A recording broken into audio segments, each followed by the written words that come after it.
Hello दोस्तों, welcome to Hind study. दोस्तों, आज के इस वीडियो में हम ऑब्जेक्टिव क्वेश्चन 50 ऑब्जेक्टिव क्वेश्चन पहले चैप्टर के करने वाले हैं 10th क्लास के मैथ के। ठीक है, तो दोस्तों वीडियो को ध्यान से देखें और पूरा देखें और आसानी से हम कैसे इन प्रश्नों को बहुत ही सिंपल तरीके से हल करेंगे, जिससे कि आपका क्वेश्चन एक भी कभी गलत ना हो आपके पेपर में। ठीक है, 20 में 20 का टारगेट लेकर चलेंगे, एक भी क्वेश्चन गलत नहीं होने दूंगा मैं। आपकी परीक्षा में 20 में 20 ऑब्जेक्टिव क्वेश्चन आपके बिल्कुल सही होने वाले हैं।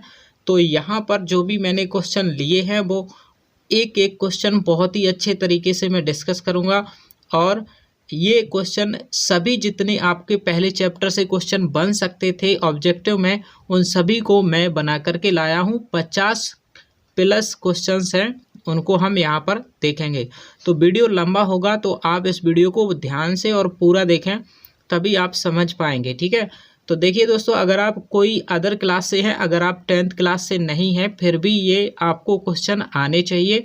बहुत ही अच्छे क्वेश्चन है आपके कंपटीशन एग्जाम में, या फिर आप कोई भी प्रिपरेशन कर रहे हों, अपने स्टूडेंट्स हों, तो भी आपको ये क्वेश्चंस आने चाहिए और आपको ये वीडियो पूरा देखना चाहिए। ठीक है, तो आइए दोस्तों यहाँ पर हम शुरू करते हैं। सबसे पहले देखिए, चैप्टर वाइज शुरुआत की हुई है हमने। Class 10th objective question 2023। ठीक है, क्या क्या क्वेश्चन बन सकते हैं, ये सभी वास्तविक संख्याओं के रियल नंबर के क्वेश्चन हमने यहाँ पर लिए हुए हैं, और 100% गारंटी से पूरा का पूरा पेपर मैं आपके फंसाने की गारंटी लेता हूँ। आपका पूरा पेपर यहीं से आने वाला है। एक भी ऐसा क्वेश्चन नहीं होगा जो रियल नंबर से आपका नहीं आए वहाँ पर। ठीक है, यानी कि इनमें से कोई ना कोई क्वेश्चन आपका ज़रूर वहाँ फंसेगा। इसलिए हम यहाँ पर शुरू करते हैं अब पहला क्वेश्चन। ठीक है दोस्तों, तो आइए दोस्तों पहले क्वेश्चन को हम शुरुआत करते हैं। देखिए, पहला क्वेश्चन जो है हमारा यहाँ पर क्या दिया गया है, 0 और 50 के बीच विषम संख्याओं की संख्या है। 0 और 50 के बीच, 0 और 50 के बीच में कितनी विषम संख्याएं हैं। तो दोस्तों देखिए, आप अगर इसे ट्रिक से करेंगे बहुत ही कम समय में कर देंगे। कैसे, देखिए, एक जो होती है, अगर आप 1 से लेकर 50 तक गिनती लिखेंगे तो आपको एक विषम संख्या मिलती है, फिर सम मिलती है, फिर विषम मिलती है, फिर सम मिलती है। ठीक है, इस प्रकार से चलती हैं संख्याएं। पहले विषम मिलती है, फिर सम मिलती है, फिर विषम मिलती है, फिर सम मिलती है। तो 50 तक पूछा गया है। तो अब बताइएगा, आप 50 का आधा आपको कर देना है, तो 25 जो संख्याएं हैं वह आपकी विषम संख्याएं होती हैं और 25 आपकी सम संख्याएं होती हैं। ठीक है, तो यहाँ पर हमसे पूछा गया था विषम संख्याएं तो कितनी हो जाएंगी, 25 हो जाएंगी। ठीक है, तो यहाँ पर ऑप्शन नंबर बी आपका बिल्कुल सही होगा। अगला प्रश्न देख लेते हैं। देखिए, बहुत ही कम समय में 1-1 सेकेंड 2-2 सेकेंड में इन प्रश्नों को आप बना सकते हैं। बहुत ही सिंपल क्वेश्चन है। 5, 15 और 20 के लासा और मासा का अनुपात ज्ञात कीजिए। 5, 15 और 20 का 5 और 15 और 20 का लासा और मासा का अनुपात ज्ञात करना है। सबसे देखिए, पहले क्या करना है आपको, 5, 15 और 20 का एलसीएम ले लेना है। एलसीएम यहाँ पर लेंगे हम। ठीक है, एलसीएम यहाँ पर लेंगे। कैसे करना है, 5 से काटेंगे, 5 एकम 5, 5 तिया 15, 5 चौको 20। ठीक है, अब देखिए यहाँ पर 3 से काटेंगे तो 3 यही आएगा, 3 एकम 3 और 4 यहाँ पर। अब देखिए यह 4 से ही कटेगा, तो 4 से पूरा काट सकते हैं इसको, तो 4 से इसको पूरा काट दीजिएगा।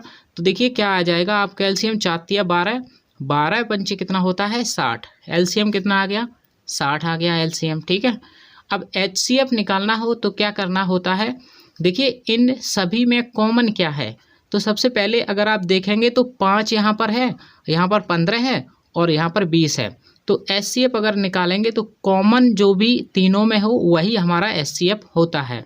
तो यहाँ पर देखिए 5 यहाँ पर है, इसमें 5 है और इसमें भी 5 है, तो 5 जो है हमारा एचसीएफ हो जाएगा। अब देखिए हमसे पूछा क्या गया था, हमसे पूछा गया था एलसीएम और एचसीएफ का अनुपात। तो देखिए एलसीएम 60 आया था और HCF आया 5, तो 60:5 लिखेंगे और इसको काटेंगे 5 एकम 5 और 12 पंचे 60, तो 12 अनुपात आ जाएगा आपका 1। तो ऑप्शन कौन सा है? ऑप्शन डी ऑप्शन बिल्कुल सही आंसर होगा आपका 12:1। बहुत ही कम समय बना सकते थे, लेकिन इसको हम समझा रहे हैं इसलिए इसमें टाइम लग रहा है। तो आप अगर करोगे तो बहुत ही अच्छे से बहुत ही कम समय में इनको बना पाओगे। ठीक है, बहुत ही सेकंडों में बना सकते हो, बहुत ही आसान क्वेश्चन है। तो देखिए यहाँ पर तीसरा प्रश्न है, निम्न में कौन अपरमेय नहीं है? तो देखिए अगर आप यहाँ पर परमेय और अपरमेय के बारे में आपको पता होना चाहिए। जो हमारी संख्या बाहर निकल आए, यानी रूट से जो हमारी संख्या बाहर आ जाएगी वह आपकी परमेय हो जाती है। तो देखिए रूट से 10 यह बाहर आ जाएगा? नहीं आएगा, तो यह आपकी अपरमेय संख्या हो गई। ये आपकी क्या हो गई? अपरमेय। लेकिन अपरमेय नहीं है ये पूछा गया। ये 24 है, किसी का वर्ग होता है? नहीं होता है, तो ये बाहर नहीं आएगा। और 35 ये किसी का भी वर्ग नहीं होता है। तो 21 यानी 121 जो है यह 11 का वर्ग होता है, यानी कि रूट से 121 को बाहर निकालेंगे, 121 को अगर रूट से बाहर निकालेंगे तो यह 11 आएगा और यही आपका परमेय हो जाएगा। लेकिन यहाँ पर हमसे पूछा गया था अपरमेय नहीं है, तो यह आपकी अपरमेय नहीं है, तो डी ऑप्शन आपका बिल्कुल सही हो जाता है। अब देखिएगा दोस्तों, अगला प्रश्न है, बहुत ही सिंपल प्रश्न है, आप ध्यान से पढ़िएगा। देखिए दो संख्याओं a और 18 का यहाँ पर 9 होगा। ठीक है, 9 और 18 का लासा 36 है, तो मासा 2 है। यदि लासा 36 है तथा मासा 2 है तो a का मान ज्ञात कीजिए। यहाँ पर देखिए दोस्तों, यहाँ पर a ही था। ठीक है, a ही था, यानी दो संख्याएं हैं a और 18, इनका लासा दिया गया है 36, मासा दिया गया है 2, तो a का मान ज्ञात करना है। तो देखिए हमें संख्याएं दी गई हैं, क्या होती हैं? यहाँ पर पहली संख्या a दी गई है और दूसरी संख्या 18 दी गई है। अब मैंने गुणा क्यों किया? क्योंकि LCM गुणा HCF बराबर होती है पहली संख्या गुणा दूसरी संख्या, यानी पहली संख्या और दूसरी संख्या बराबर होता है LCM और गुणा HCF। ठीक है, HCF। तो यहाँ पर LCM हमें दिया गया है कितना? LCM 36 दिया गया है, यहाँ पर हम रखेंगे 36 और गुणा में HCF दिया गया है 2, यहाँ पर रखेंगे। अब हमें निकालना है इस a का मान। तो देखिए यहाँ पर a का मान निकालेंगे तो 18 से 36 को काट देंगे, 18 दूनी 36, a बराबर 2 का 2 में गुणा करेंगे तो आ जाएगा 4। तो ठीक है, वो आपका यह पहली संख्या आ गई, कितनी है? 4। तो ऑप्शन नंबर सी आपका बिल्कुल सही होगा। तो अब देख लेते हैं अगला प्रश्न, बहुत ही शानदार प्रश्न है। देखिए क्या करना है आपको, यदि p तथा q दो अभाज्य संख्याएं हैं तो उनका मासा है। p तथा q दो अभाज्य संख्याएं हैं। अभाज्य संख्याएं आप जानते हैं जो किसी से नहीं कटती हैं, खुद से कटती हैं और एक से कटती हैं। जैसे कि मैं यहाँ पर मान लेता हूँ अभाज्य संख्याएं, मान लीजिएगा आप यहाँ पर मान लीजिएगा कौन कौन सी हैं। जैसे कि 2 मान लीजिए अभाज्य संख्या है और आपकी 3 मान लीजिए अभाज्य संख्या है। जो खुद से कटती है 2 और जो खुद से कटती है 3, यानी कि जो खुद से कटती है और एक से कटती हैं वह अभाज्य संख्याएं कहलाती हैं। तो p तथा q दो अभाज्य संख्याएं हैं तो उनका मासा होगा। तो अगर हम 2 और 3 का मासा निकालेंगे, कोई भी आप दो अभाज्य संख्याएं ले सकते हैं, आप 17 ले लीजिएगा, 19 ले लीजिएगा। तो इनका अगर आप मासा निकालेंगे तो हमेशा इनमें से कोई भी संख्या कॉमन नहीं होती है, लेकिन एक सभी के गुणा में होता है, तो इसलिए मासा हमारा 1 आ जाता है। ठीक है, तो इसलिए यहाँ पर आंसर जो है हमारा डी ऑप्शन बिल्कुल सही होगा। दो अभाज्य संख्याओं का मासा हमेशा कितना होगा? 1 होगा। ठीक है, तो यहाँ पर देखिए अब हम अगला प्रश्न देख लेते हैं, छठा प्रश्न जो हमारा है। ठीक है, तो देखिए सबसे छोटी अभाज्य और सबसे छोटी भाज्य संख्या का गुणनफल है। ठीक है। तो सबसे छोटी भाज्य यानी अभाज्य, सबसे छोटी अभाज्य कौन सी होती है आप जानते होंगे, 2 जो है सबसे छोटी अभाज्य संख्या होती है, ठीक है। और सबसे छोटी भाज्य संख्या का गुणनफल यानी सबसे छोटी भाज्य संख्या वह कितनी होती है, 4 होती है। इनका हमें गुणनफल बताना है यानी कि गुणा बताना है। तो 2 का 4 में गुणा करेंगे तो कितना होगा, 8 होगा। तो आंसर सी ऑप्शन बिल्कुल सही हो जाएगा, ठीक है। तो अब देख लीजिएगा छठा प्रश्न हमारा है, यानी 7वां प्रश्न हम छठा कर चुके हैं। 7वां प्रश्न अब देख लेते हैं। निम्नलिखित में से कौन सी अभाज्य संख्या है, यहाँ पर दिया गया है निम्नलिखित में से कौन सी अभाज्य संख्या है। तो यहाँ पर अभाज्य संख्या ज्ञात करनी है।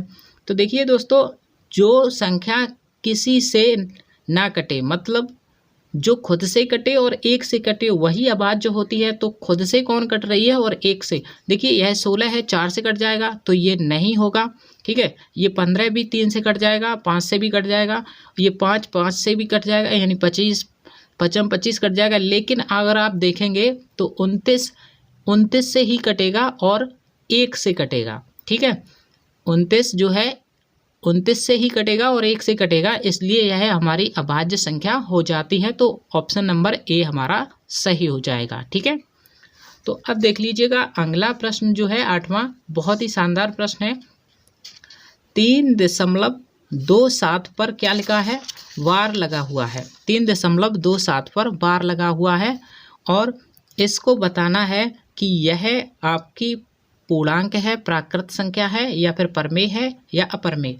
तो देखिए मैं आपको बता दूं, अगर आपको नहीं है पता, जब भी कोई वार वाली संख्या आपको मिल जाए, ये वार लगा हुआ है इस पर, तो अगर ऐसी संख्या मिल जाए तो वह संख्या आपकी परमेय होती है, ठीक है। तो यहाँ पर परमेय संख्या हो जाएगी यह, ठीक है। तो बी ऑप्शन बिल्कुल सही हो जाएगा। अगला प्रश्न देख लीजिएगा 9वां, जो कि प्रश्न है बहुत ही शानदार प्रश्न है। किसी पूर्णांक m के लिए सम संख्या का रूप है। किसी पूर्णांक m के लिए सम संख्या का रूप बताना है। यहाँ पर m+2 यह सम है, 2m यह सम है क्या, तो 2m+1 ये सम है, 2m-1 ये सम है। कौन सा सम हमेशा होगा, तो देखिए अगर मैं m बराबर 1 मानूं और 1 मैं यहाँ पर रखूं तो 2 में 1 जुड़ेगा तो 3 हो जाएगा, यह विषम कर देगा, तो ये तो हो ही नहीं सकता, ठीक है। अब देखिए अगर मैं यहाँ पर 2 मानूं, यहाँ पर 2 तो है, अब m की जगह पर मैं 1 यहाँ रखूँगा, 2 गुणा 1, ठीक है, क्योंकि m बराबर हमने 1 माना, तो m की जगह पर 1 रखूँगा तो 2 का गुणा 1 में होगा तो 2 ही होगा, ठीक है। और अगर हम रखेंगे m का मान लीजिए 2 रखा मैंने, तो यहाँ पर देखिए यह हमेशा सम ही रहेगा आपका, क्योंकि सम संख्या का जिसमें गुणा हो जाता है किसी भी संख्या में तो वह सम ही हो जाती है, चाहे वह विषम में हो तब भी आपकी सम हो जाएगी। m बराबर मान लीजिए अगर 3 रखेंगे तो 3 दूनी 6 हो जाएगा, इसलिए यह हमेशा सम ही होगी, ठीक है। यानी यह ना अगर हम m का मान 3 रखेंगे या 5 रखेंगे तो 5 दूनी 10 हो जाएगा, तब भी सम होगा, यानी कोई भी मान रखने पर आपका सम ही आएगा, ठीक है। तो इसलिए यह आपकी सम रूप हो जाएगा, ठीक है। तो अब देखिए 10वां प्रश्न, निम्न में से कौन सा अपरमेय नहीं है, यानी अपरमेय नहीं है, कौन सा इनमें से अपरमेय नहीं है। तो देखिए 64/81, अगर आप 64 को बाहर निकालेंगे तो 8 का वर्ग है, ठीक है, और 81 को बाहर निकालेंगे तो यह 9 का वर्ग है। तो यहाँ पर पूछा गया था अपरमेय नहीं है, तो यह आपकी परमेय हो गई 8/9, तो यही आपकी अपरमेय नहीं है, ठीक है, क्योंकि इसको हमने आराम से बाहर निकाल लिया। अगर और भी देखेंगे तो ये आपकी सारी अपरमेय हैं, लेकिन यह आपकी परमेय है, इसलिए यह आपका आंसर हो जाता है। यहाँ बताया गया था परमेय नहीं है, तो आपकी 8/9 परमेय नहीं है, ठीक है। तो यहाँ पर ऑप्शन ए सही होगा। 11वां क्वेश्चन देख लेते हैं, किसका दशमलव प्रसार शांत है। देखिए आपको यहाँ पर क्या देखना है, शांत प्रसार देखना है, किसका दशमलव प्रसार जो है आपका शांत है। तो देखिए अगर आप 3/8 को हल करेंगे, यानी कि 3 से आप 3 में 8 का भाग करेंगे, तो देखिए क्या आएगा, सबसे पहले आप भाग करके देखेंगे तो देखिए आपको क्या करना है, दशमलव लगाना है और जीरो यहाँ बढ़ जाएगा। ठीक है, अब देखिए 8 तिया 24, 8 तिया 24 यहाँ पर 6 आएगा यहाँ। ठीक है, और जीरो लगा है तो दशमलव लगा देंगे, यानी जीरो लगा देंगे। ठीक है, दशमलव एक ही बार लगता है। 8 सत्ते होता है 56, 56 यहाँ लिखेंगे और फिर हम घटाएंगे तो यहाँ पर 4 आएगा और यहाँ पर फिर जीरो बढ़ाएंगे तो ठीक है, तो अब देखिए 8 पंचे 40, 8 पंचे 40 हो जाएगा। तो यहाँ पर देखिएगा आपका पूरा पूरा भाग विभाजित हो गया, यानी कि आपका यहाँ पर दशमलव प्रसार यह है आपका शांत हो गया। अगर यह आता ही रहता, यानी कि यहाँ पर जैसे कि शेष में आता ही रहता, 4 आया फिर जीरो बढ़ाया, ऐसा आपका दशमलव में 5 आया 6 आया ऐसा आता रहता, तो ये आपका दशमलव प्रसार नहीं होता, जो कि आगे की संख्या में आप करेंगे तो ऐसा ही होगा। ठीक है, तो आप क्या करेंगे, 3/8 जो है आपका शांत प्रसार है दशमलव का, यानी कि यह आपका पूरा विभाजित हो जाएगा दशमलव में। ठीक है, अब देखिए आपको क्या करना है, यहाँ पर 12वां प्रश्न देखना है। 12वां प्रश्न क्या है, यहाँ पर देखिए 6/15 का दशमलव प्रसार है। 6/15 का दशमलव प्रसार शांत है, अशांत है, आवर्ती है या इनमें से कोई नहीं। तो देखिए 6/15 को हम यहाँ पर लिख लेते हैं।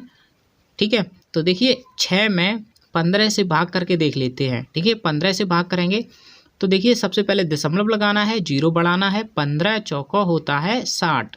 तो देखिए यह पूरा पूरा विभाजित हो गया, यानी कि दशमलव में 4 आया इसका आंसर। अगर आप देखेंगे तो यह आपका दशमलव प्रसार जो है कैसा है, शांत है, क्योंकि यह पूरा पूरा कट गया, क्योंकि शेष में कुछ नहीं आया इसलिए यह शांत है। तो देखिए ए ऑप्शन आपका बिल्कुल सही हो जाएगा। तो देखिए बहुत ही शानदार प्रश्न आ गया आपका 13 नंबर क्वेश्चन है। 4 - √3 है एक परमेय संख्या है, अपरमेय है या भिन्न है या पूर्णांक है। तो यहाँ पर दोस्तों मैं आपको बता दूं, किसी भी पूर्णांक, जैसे कि आप जानते हैं √3 जो है आपका अपरमेय संख्या है। अगर आप अपरमेय के साथ कोई भी संख्या को घटाते हैं या जोड़ते हैं या भाग करते हैं तो है आपका हमेशा अपरमेय ही रहेगा। तो ऑप्शन नंबर बी आपका सही हो जाता है। अब देख लेते हैं अगला प्रश्न। ठीक है दोस्तों, देखिए अगला प्रश्न क्या है, अपरमेय कौन सा है, इसमें से अपरमेय ढूंढना है, यानी जिसको बाहर नहीं निकाला जा सकता। देखिए रूट में यहाँ 36 है, 6 का वर्ग होता है, 64 8 का वर्ग होता है, इसको बाहर निकाल लेंगे, ये तो परमेय हो गया। लेकिन अपरमेय हमें ढूंढना है, यहाँ पर 1 का वर्ग 1 ही होता है और 9 81 का वर्ग, यानी 81 का वर्गमूल 9 होता है, तो ये भी आपका परमेय हो गया। अगर आप यहाँ पर देखेंगे, देखिए 9 जो है इसका वर्ग 3 का वर्ग है यह, और 7 49, 7 का वर्ग 49 है, इसको भी बाहर निकाल सकते हैं, तो ये भी आपका परमेय हो गया। लेकिन 3 यहाँ पर और नीचे 5, ये सी ऑप्शन आपका आंसर हो जाएगा, क्योंकि इसे हम बाहर नहीं निकाल सकते, यानी √3 और √5 आपका अपरमेय होता है। तो निम्नलिखित में से कौन सी संख्या अभाज्य है, जो किसी से विभाजित ना हो, खुद से विभाजित हो और 1 से हो, तो वह संख्या हो जाएगी 11, क्योंकि ये कट जाएगा 3 से, ये कट जाएगा 3 से, ये भी 3 से और ये 5 से भी कट जाएगा। ठीक है, 15। ठीक है, अब देखिए अगला प्रश्न 16 है, 2 परमेय संख्याओं के बीच कितनी परमेय संख्या हो सकती हैं। 2 परमेय संख्याओं के बीच, देखिए परमेय संख्या मान लेते हैं 1 है पहली और दूसरी मान लीजिए 2 है, ये भी परमेय संख्याएं हैं दोनों, या फिर आप बटे में मान सकते हैं 1/2 या फिर 2/3, ये परमेय संख्याएं। इनके बीच अनंत परमेय संख्याएं हो सकती हैं, अनेक संख्याएं हो सकती हैं। ठीक है, तो आप यहाँ पर क्या लगाएंगे, अनंत ऑप्शन लगाएंगे। ठीक है, तो अगला प्रश्न देख लेते हैं 17, 11/25 का दशमलव प्रसार शांत है या अशांत है। ये 11/25 का दशमलव प्रसार शांत है या फिर अशांत है, ये बताना है। तो 11 में भाग दे देना है 25 से। तो देखिए क्या करेंगे, सबसे पहले यहाँ 0 बढ़ाना है दशमलव लगा करके। ठीक है, तो देखिए 25 चौका होता है 100, यहाँ पर 100 हो जाएगा, 10 आएगा। फिर क्या करना है, 0 1 बढ़ाएंगे, 25 चौका होता है 100, ये आपका कट जाएगा, यानी कि शांत है। ठीक है, तो दशमलव प्रसार कैसा है, शांत है। देखिए निम्नलिखित में से कौन सा अपरमेय संख्या है, यहाँ पर बतानी है अपरमेय। ठीक है, देखिए 2.5 इसको आप बाहर नहीं निकाल सकते, तो यह आपका अपरमेय संख्या हो जाती है। तो और सभी ये ऑप्शन में 81 9 का वर्ग है, 64 8 का, 36 9 का यानी कि 6 का है, और 49 7 का और 9 3 का है। इनको सभी ये जो है परमेय है, यही आपका अपरमेय हो जाता है। तो √2 एक है, √2 मैंने आपको बताया √2 इसका वर्ग नहीं ले सकते हम, ठीक है, यानी √2 आपकी अपरमेय हो जाती है। तो यह आपका अपरमेय संख्या है, ठीक है। देखिए अगला प्रश्न क्या है, 2 या 2 से अधिक अभाज्य संख्या का मासा है।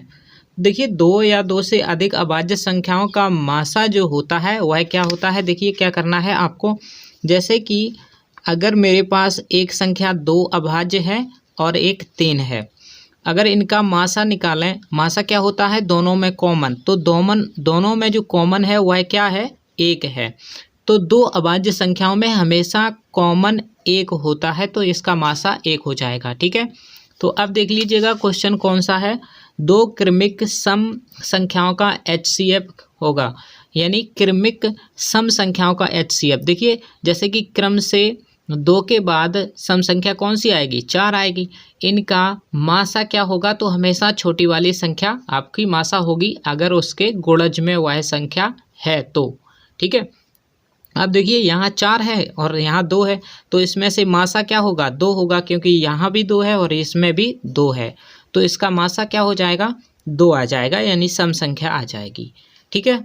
अब देखिएगा अगला प्रश्न है, किसी धनात्मक पूर्णांक व यहाँ पर प्रश्न है, देखिए किसी धनात्मक पूर्णांक a तथा b के लिए a b मासा और a b का लासा किसके बराबर होगा। देखिए a और b 2 संख्याएं हैं, इनका मासा और लासा दोनों का निकाला जाए, उनका गुणा किया जाए तो किसके बराबर होगा। दोस्तों आप जानते होंगे कि पहली संख्या गुणा दूसरी संख्या बराबर लासा गुणा मासा होता है कि नहीं, लासा गुणा मासा होता है, ये हमारा फॉर्मूला होता है, वही यहाँ पर हमसे पूछा गया है। तो लासा गुणा मासा बराबर पहली गुणा दूसरी, यानी पहली संख्या क्या है, a है और दूसरी कौन सी है, b है, तो a गुणा b जहाँ होगा वही हमारा आंसर होगा। तो a गुणा b सी ऑप्शन आपका बिल्कुल सही हो जाता है। अब देखिएगा 23 नंबर क्वेश्चन जो है वह हमारा है, किसी धनात्मक, यह क्वेश्चन है, किसी धनात्मक पूर्णांक a तथा b के लिए a और b का मासा बराबर होगा।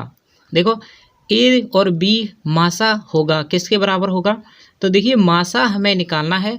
तो सबसे पहले अगर मैं यहाँ पर मासा निकालूँ, देखिए अगर आप देखेंगे यहाँ पर क्या होता है, पहली संख्या गुणा दूसरी संख्या बराबर लासा गुणा मासा, यानी पहली संख्या मान लीजिए a है, दूसरी संख्या b है, और बराबर लासा ab, और इनमें से ab का लासा हो जाएगा और यहाँ पर ab का मासा हो जाएगा, यहाँ पर मासा और यहाँ पर लासा, ठीक है। तो देखिए कैसे निकालेंगे, यहाँ पर हमें क्या करना है, देखिए अगर ab का मासा निकालना है तो ये लासा जो है a के गुणा में b बटे में यहाँ पर लासा आ जाएगा। देखिए a गुणा b बटे जहाँ पर भी है वह हमारा ऑप्शन है पहला, ठीक है। तो अब देख लीजिएगा यूक्लिड विभाजन एल्गोरिथम, बहुत ही शानदार क्वेश्चन है। यूक्लिड विभाजन एल्गोरिथम 2 धनात्मक पूर्णांकों के निम्न में से किसके परिकलित करने का तकनीक है। यानी यूक्लिड विभाजन से हम क्या निकालते थे, तो हम जानते हैं मासा निकालते थे, भाग देकर के मासा निकालते थे। आप जानते होंगे अगर आपने यूक्लिड विभाजन एल्गोरिथम को पढ़ा है तो हम उससे मासा निकाला करते थे, ठीक है। पाई है एक, बहुत ही शानदार क्वेश्चन है दोस्तों, बहुत ही एग्जाम में पूछा जाता है।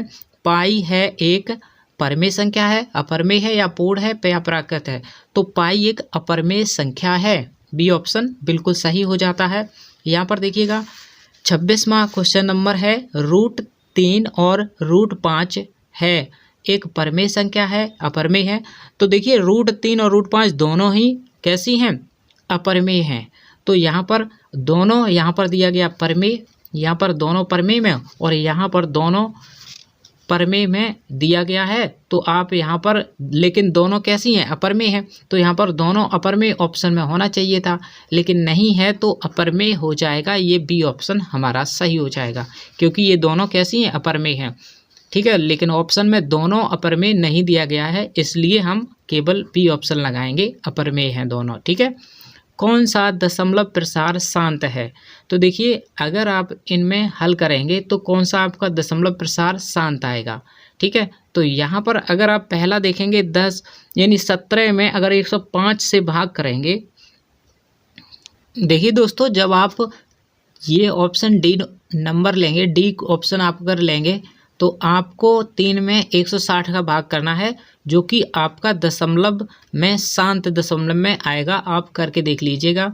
आप अगर मैं यहाँ पर करूँगा 17 में 105 का भाग करूँगा, 77 में फिर करूँगा, फिर मैं ये सभी करूँगा, लेकिन मुझे पता है कि 3/160 जो है यह शांत दशमलव में आएगा।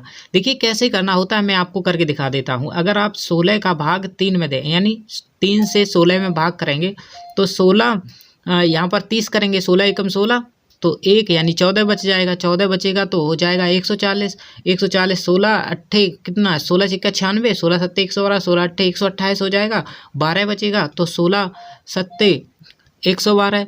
अब 16 सत्ते 112 हो जाएगा, 112 होगा, बचेगा 8 और 16 पंचे 80 हो जाएगा। तो ये आपका शांत दशमलव में आ जाएगा। ठीक है, आप करके देख लीजिएगा भाग को। ठीक है, अब देखिए यहाँ पर दिया गया है दशमलव में, यानी 2.121, फिर संख्या बढ़ रही है, फिर 1 फिर 2 1 यानी डॉट डॉट तक ये संख्या जा रही है। जब ऐसी संख्या होती हैं, जब इनका कोई यानी संख्या रुकती नहीं है और चलती रहती है, तो वह संख्या आपकी अपरमेय संख्या हो जाती है। ठीक है दोस्तों, देखिए 29 नंबर प्रश्न है, बहुत ही शानदार प्रश्न है। √3/12 है। ठीक है, और यह परमेय है, अपरमेय है, पूर्ण है, अभाज्य है, क्या है, आपको यह बताना है। तो देखिए दोस्तों मैं यहाँ पर आपको लिख कर बता देता हूँ। √3 और बटे में कितना है, √12। तो देखिए अगर आपको यह लिखना है, कैसे लिख सकते हैं आप, √3 और रूट में 4 और गुणा में रूट में 4, इस प्रकार से 12 को लिख सकते हैं हम। ठीक है, अब √3 से √3 कट जाएगा और आएगा 1/√4, और √4 को हम बाहर निकाल सकते हैं, 1/2 आंसर होगा इसका, यानी यह एक आपकी परमेय संख्या है। तो ऑप्शन नंबर ए बिल्कुल सही होगा, यह परमेय है। ठीक है, अब देखिए यहाँ पर मैंने पहले बताया था, जहाँ पर भी आपको वार लगी वही संख्या मिले तो वह परमेय संख्या होती है। अब अगला देख लीजिएगा, यहाँ पर डॉट डॉट डॉट 3 3 3 करके संख्याएं लिखी हुई है, तो यह आपकी जो संख्या है और आगे तक बढ़ रही है।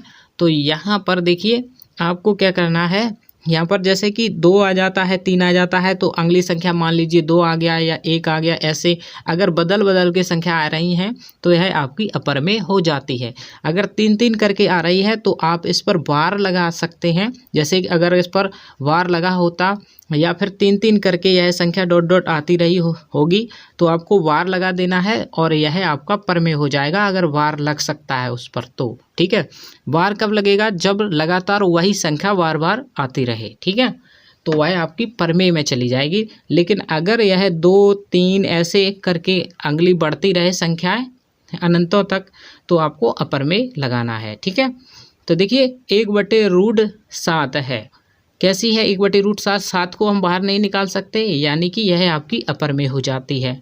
कौन अलग है यहाँ पर हमें बताना है। देखिए इन चारों में कौन सा अलग है, 33 नंबर प्रश्न है। देखिए पाई जो है आपकी अपरमेय संख्या है और √7 भी अपरमेय है, और यहाँ पर ये अगर आप देखेंगे √3 और रूट में 2, तो यह भी आपकी अपरमेय है। लेकिन यह सी ऑप्शन देखेंगे तो यह 16 को 4 के रूप में बाहर ले सकते हैं, यानी वर्गमूल ले सकते हैं, और 25 का वर्गमूल 5 होगा, 4/5 आ गया, यह आपका परमेय हो जाता है, तो इसलिए यह अलग हो जाता है। ये सभी अपरमेय हैं और ये एक आपका परमेय है, जो कि सी ऑप्शन है। अब देख लेते हैं 34 नंबर क्वेश्चन। यहाँ पर वार लगा हुआ है P/Q के रूप में, इसे क्या लिखा जा सकता है। देखिए मैं आपको यहाँ पर बता देता हूँ। सबसे पहले आपको लिखना है जो संख्या दी गई है 0.32 और यहाँ पर वार, तो देखिए कैसे इसको हल करते हैं। सबसे पहले यह 32 लिखेंगे और जिस पर बार नहीं है उस संख्या को इसमें से घटा देना है, और भाग में क्या लिखना है, जिस संख्या पर जितनी भी संख्या पर बार होता है उतने ही हम 9 नीचे लिखते हैं, और जिस पर नहीं होता है उसके लिए 0 लिखते हैं। ठीक है, तो यह आ गया। देखिए 32 में से 3 जाएगा 29 और बटे में होगा 90, तो 29/90 आपका बी ऑप्शन सही हो जाता है। अगला देखिएगा, 2 तथा 2.5 के बीच अपरमेय संख्या हैं। कितनी अपरमेय संख्या हो सकती हैं? 2 तथा √5 के बीच में अपरमेय संख्या इनमें से कौन सी हो सकती है, ये है क्वेश्चन। ठीक है, क्या है? 2 तथा 2.5 के बीच में अपरमेय संख्या है, कौन सी इनमें से अपरमेय संख्या इनके बीच की है? तो देखिए अगर आप जानते होंगे कि 9 जो है वह जैसे कि 9 रूट में लिख दें तो यह आपका 3 वर्ग का वर्ग होता है, लेकिन अगर रूट में 11 लिखा है तो यह कहीं ना कहीं आपका 3 पॉइंट में वर्ग किसी भी संख्या का, यानी कि 3 से बड़ी संख्या का वर्ग होगा। तो आप अगर यहाँ पर √11 को देखेंगे तो यह बाहर निकालेंगे तो यह 3 दशमलव में करीब होगा, यानी कि 2.5 से भी ज़्यादा है, तो यह तो आंसर हो नहीं सकता।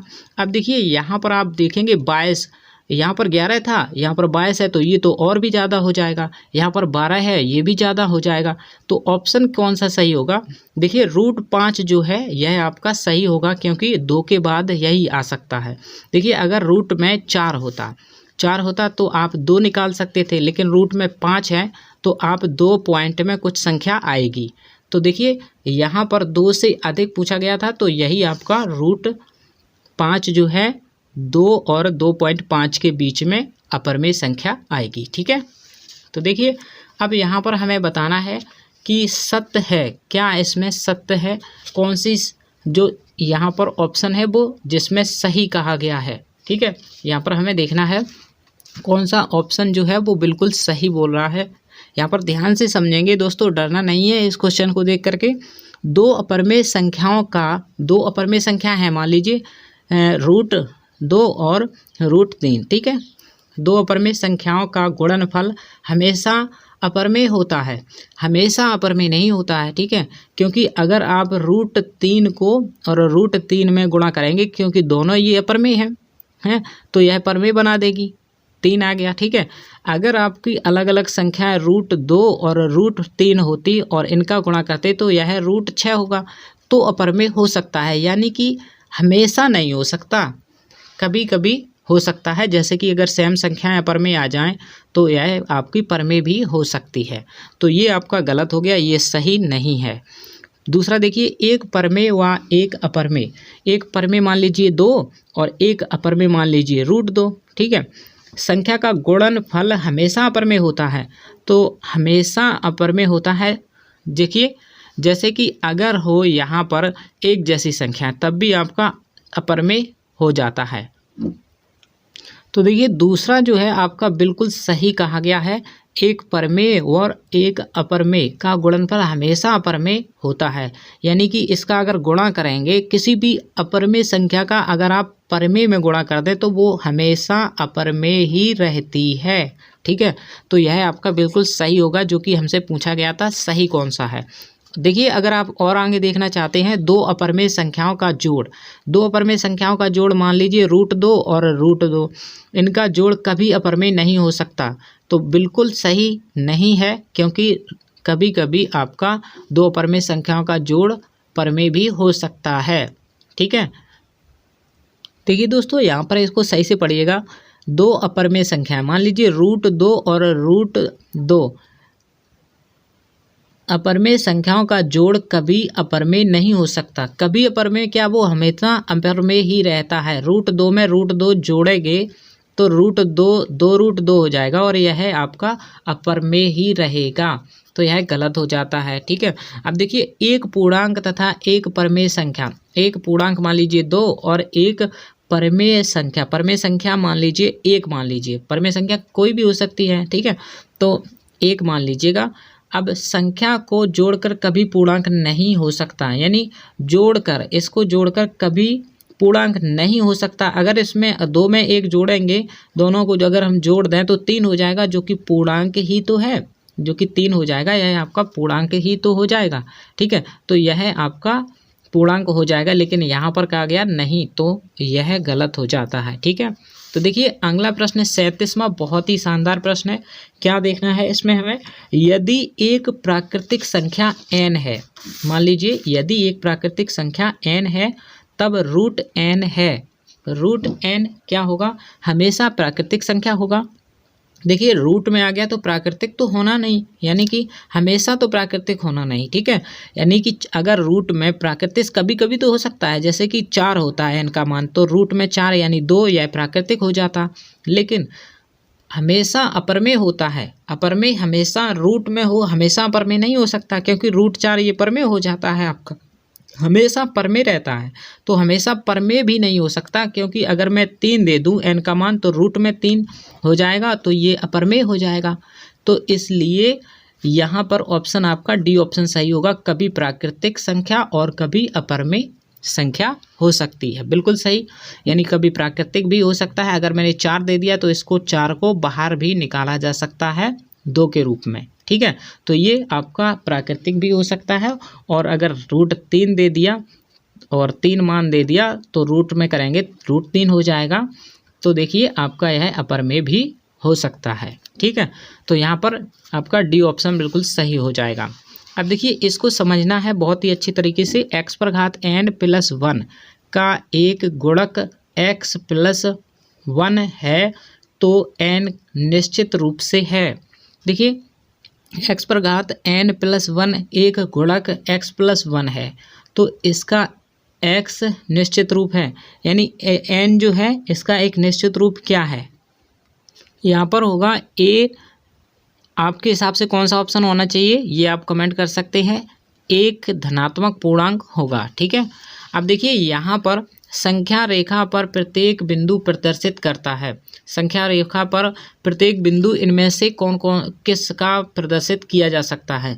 आपने संख्या रेखा जानते होंगे आप, एक प्राकृतिक संख्या, एक अपरमेय संख्या। अपरमेय संख्या को तो संख्या रेखा पर हम दर्शा नहीं सकते। ठीक है, अब देखिए परमेय संख्या को हम दर्शा सकते हैं, एक वास्तविक संख्या को हमेशा, क्योंकि अपरमेय वास्तविक संख्या में भी आ जाती है, इसलिए इसे हम काट देते हैं, यानी वास्तविक संख्या सभी नहीं दर्शाई जा सकती, लेकिन प्राकृतिक संख्या है वह आपकी आराम से दर्शाई जा सकती है।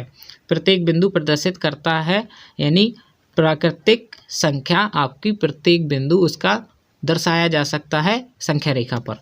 ठीक है, तो देखिए अगला प्रश्न है, सबसे छोटी पूर्ण वर्ग संख्या जो 16, 20 और 24 प्रतीक से भाज्य हो। 16, 20 और 24 प्रतीक से भाज्य हो वह सबसे छोटी पूर्ण वर्ग संख्या जो 16 और 24 और 20 से भाज्य हो। तो देखिए क्या करना है, इसका आपको एलसीएम ले लेना है। सबसे पहले आपको क्या करना है, 16 लिखना है, 16 और फिर कितना था 20 और फिर 24 कर लीजिएगा। देखिए अगर इसको पूरा काटें, मान लीजिए बड़ी संख्या 4 से काट देती हैं, 4 चौको 16, 4 पंचे 20 और 4 सिंह 24। ठीक है, अब देखिए इसको 2 से काट लेते हैं, 2 दूनी 4 और 5 और यहाँ पर 2 तिया 6। ठीक है, अब देखिए इनका गुणा कर लीजिए, 3 5 15, 15 दूनी 30, 30 30 दूनी 60 और 60 का 4 में गुणा करेंगे तो 4 में गुणा कर दिए, 4 6 24 यानी 24 240 हो जाएगा। अब देखिए इनमें से कौन से ऑप्शन आपका होगा, पूर्ण वर्ग कहा गया है, तो पूर्ण वर्ग यहाँ पर कौन सा हो जाएगा बताइए। अब देखिए यहाँ पर 2400 किसी संख्या का वर्ग होता है, नहीं होता है, तो ये हट जाएगा। और 24 किसी भी संख्या, 240 किसी का वर्ग नहीं होता है, 3600 होता है और आपका 1600 होता है। तो आपको देखना है कि 1600 जो है वह आपके 24 के गुणज में आता है। तो देखिए 24 के गुणज में जो 16 है वह नहीं आता है, इसलिए 3600 आपका आंसर हो जाएगा। ठीक है, क्योंकि यह आपका 240 के गुणज में आएगा। तो अगले देखते हैं। तो देखिए दोस्तों 10 क्वेश्चंस और हैं हमारे पास और 50 क्वेश्चन हम पूरे कर लेंगे, जिससे कि आपका कोई भी क्वेश्चन बाहर नहीं जाएगा वास्तविक संख्या का। अगर आपने इस वीडियो को पूरा देखा है तो बहुत बहुत धन्यवाद आपका।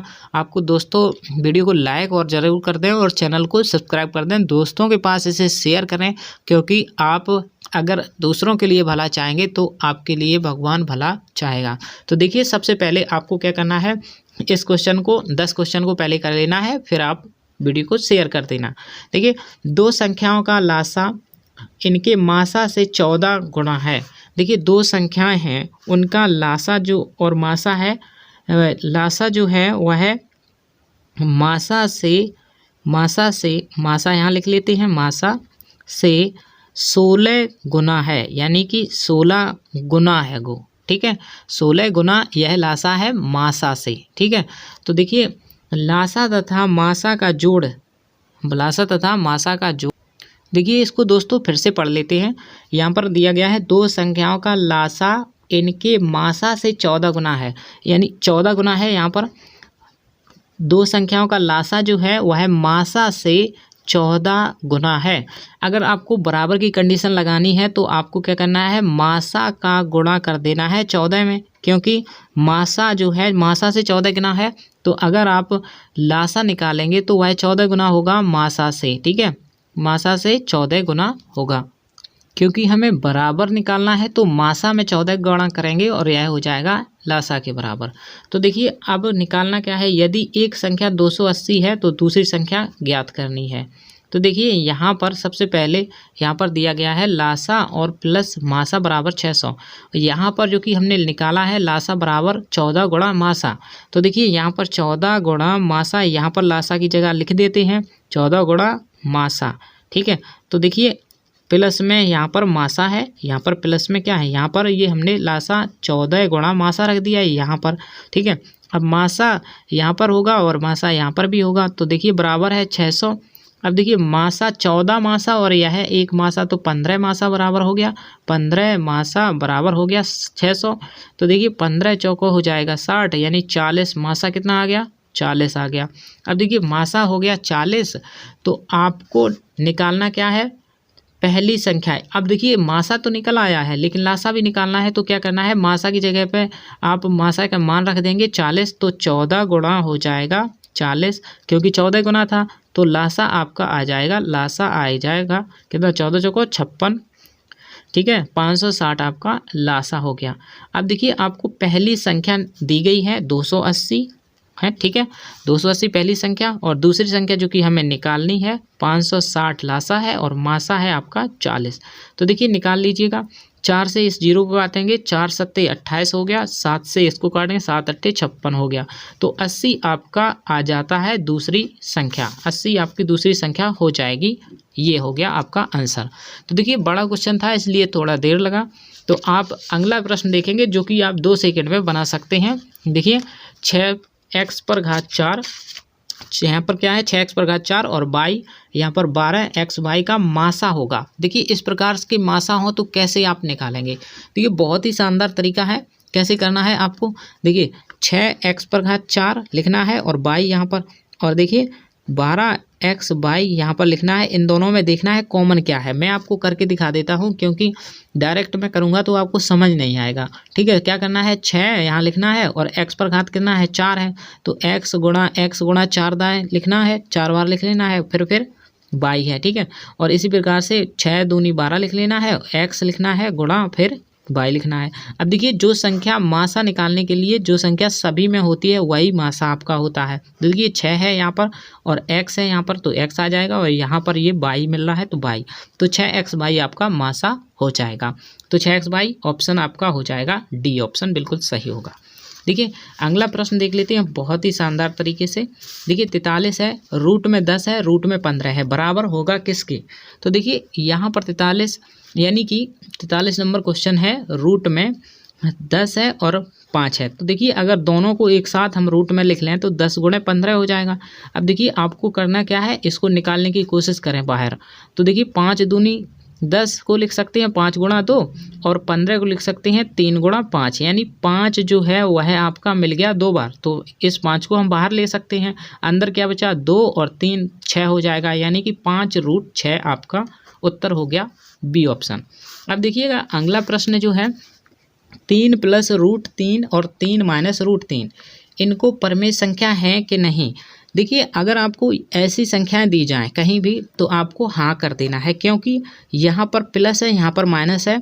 जब इस प्रकार से प्लस माइनस हो और संख्याएं एक जैसी हों, यहाँ 3 और √3 तो √3 में a² माइनस b² का फॉर्मूला लग जाएगा। तो आप क्या करेंगे, 3 का वर्ग करेंगे 9 और इस 3 घटाएंगे तो 6 आ जाएगा। देखिए क्या होगा, 3 का वर्ग हो जाएगा माइनस रूट में √3 का गुणा होगा तो 3 हो जाएगा। तो देखिए 3 का वर्ग 9 और माइनस 3 तो कितना 6 आएगा, जो कि आपका परमेय होगा।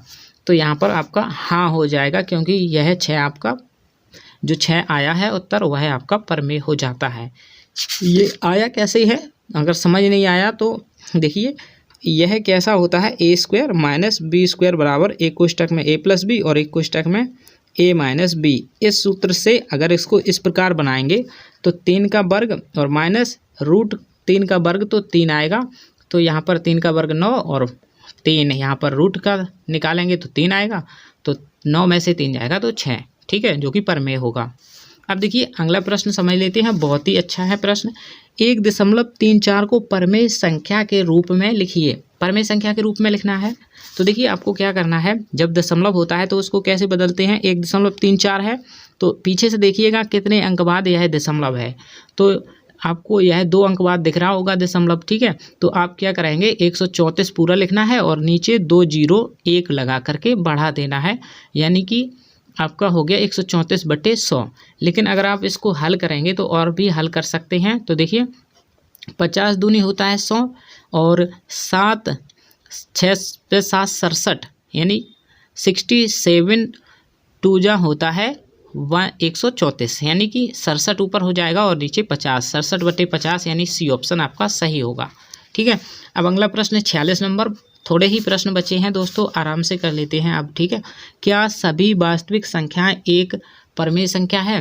क्या सभी वास्तविक संख्याएं, अब वास्तविक संख्याओं में एक परमेय संख्या है। देखिए क्या सभी वास्तविक संख्याएं जो होती हैं, अगर आपने वास्तविक संख्याएं पढ़ी हैं शुरुआत में तो आपको पता होगा, क्या सभी वास्तविक संख्याएं एक परमेय संख्या है। सभी वास्तविक संख्याएं जो है वो एक परमेय संख्याएं हैं? नहीं, यानी अपरमेय संख्याएं भी वास्तविक संख्याएं होती हैं, तो यह नहीं हो जाएगा आपका, ठीक है। अब देखिए 2 संख्याओं का गुणनफल बराबर होगा।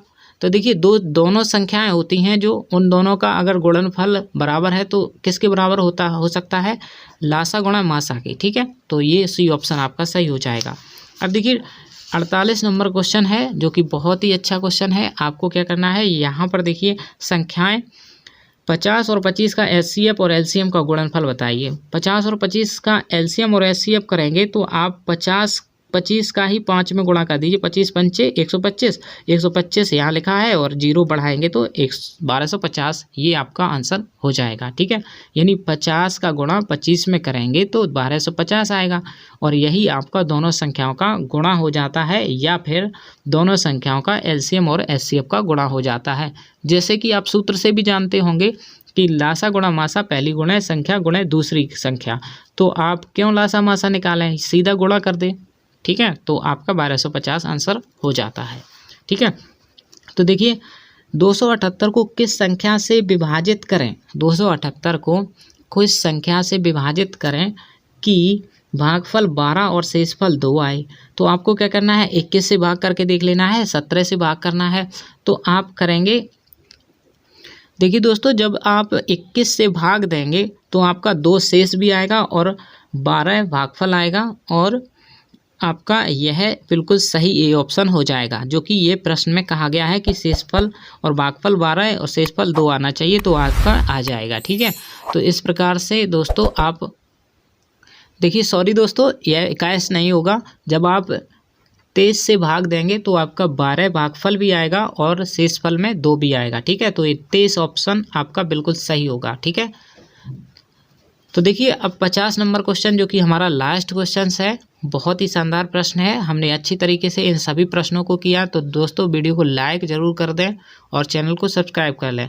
अगला चैप्टर जो कि लेकर आऊँगा पूरे 50 क्वेश्चन प्लस होंगे, यानी 50 से भी अधिक हो सकते हैं क्वेश्चन। जो कि दूसरा चैप्टर है वह हम 10th क्लास मैथ का ऑप्शन कि जो भी क्वेश्चन बन सकते हैं ऑप्शनल, उन सभी क्वेश्चनों को मैं बना करके आपके पास लाऊंगा। ठीक है, तो वीडियो को लाइक और दोस्तों के पास शेयर कर दें। हम सभी चैप्टर पर 50-50 क्वेश्चन से अधिक क्वेश्चन लाएंगे और आपको अच्छे से समझाएंगे, तो आप समझ जाएंगे कि आपको इससे बाहर नहीं कुछ आएगा आपके परीक्षा में। ठीक है, तो देखिए प्रश्न कर लेते हैं। परिमेय संख्या 43, यहाँ पर 43 और बटे में 2 पर घात 4 और 5 पर घात 3 का दशमलव प्रसार दशमलव के कितने स्थानों तक रुक जाएगा।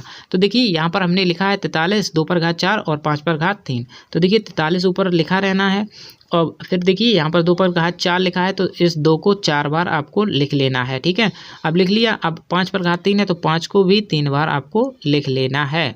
ठीक है, अब देखिए 5 का 2 में गुणा करेंगे 10, 5 का 2 में गुणा करेंगे 10 और 5 का 2 में इसमें करेंगे 5 दूनी 10। तो देखिए 10 कितनी बार होगा, 1 2 3, यानी 10 का 10 में 3 बार गुणा करेंगे तो 1000 हो जाएगा, यानी 43 बटे में 2, ये 2। ठीक है, और यहाँ पर 1000, ये गुणा करने पर इनका आएगा। तो अब देखिए 43 में अगर 2 से भाग देंगे तो कितना आएगा, 21.5, यानी कि 21.5 आएगा। और अगर इसके भाग में 3 बिंदी और हैं तो आपको 3 दशमलव इसका बढ़ा देना है, 1 अंक, 2 अंक और 3 अंक। यहाँ पर 0 होगा, यहाँ पर दशमलव आ जाएगा। तो कितने अंक बाद दशमलव आपका रुक गया, तो देखिए 1 अंक, 2 अंक, 3 अंक, 4 अंक। तो 4 अंक बाद आपका दशमलव रुका है, तो आपका डी ऑप्शन बिल्कुल सही हो जाएगा। ठीक है दोस्तों, तो कैसा लगा वीडियो को लाइक करें और कमेंट ज़रूर करें। अगला वीडियो जो होगा आपका जल्द ही आनेगा, बहुत ही अच्छी तरीके से हम 20 में 20 क्वेश्चन में 200 नंबर लेकर आएंगे। ठीक है दोस्तों, तो इस वीडियो को लाइक करें और दोस्तों के पास शेयर कर दें। थैंक्स फॉर वॉचिंग, मिलते हैं अगले वीडियो में।